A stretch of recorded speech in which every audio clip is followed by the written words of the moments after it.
السلام علیکم ورحمۃ اللہ وبرکاتہ۔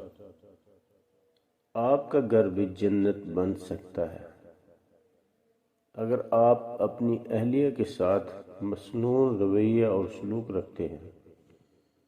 حضرت عائشہ رضی اللہ تعالی عنہ فرماتی ہیں، رسول اللہ صلی اللہ علیہ وآلہ وسلم نے فرمایا، خیرکم خیرکم لأہلہ وانا خیرکم لأہلی۔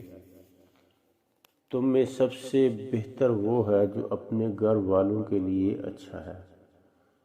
مجھے دیکھو، میں اپنے گھر والوں کے لیے تم سب سے زیادہ بہتر سلوک کرنے والا ہوں۔ دو جہاں کے سردار اپنے گھر میں سخت مزاجی اور غصے کے بجائے نہایت خوشگوار اور بے تکلف انداز میں رہتے تھے۔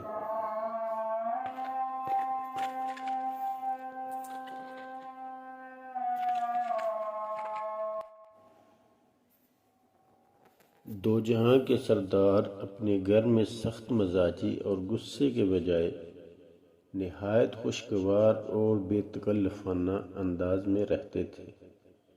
ازواج مطہرات کے ساتھ ہنسی مذاق اور دل لگی بھی فرما لیتے۔ گھر کے کام کاج میں امہات المومنین رضی اللہ تعالی عنہن کا ہاتھ بٹاتے، اپنے کپڑے خود سی لیتے اور صاف بھی فرما لیتے۔ بکری کا دودھ اپنے دستے مبارک سے دھو لیتے، یہاں تک کہ اپنی نال شریف جوتا مبارک بھی خود مرمت فرما لیتے۔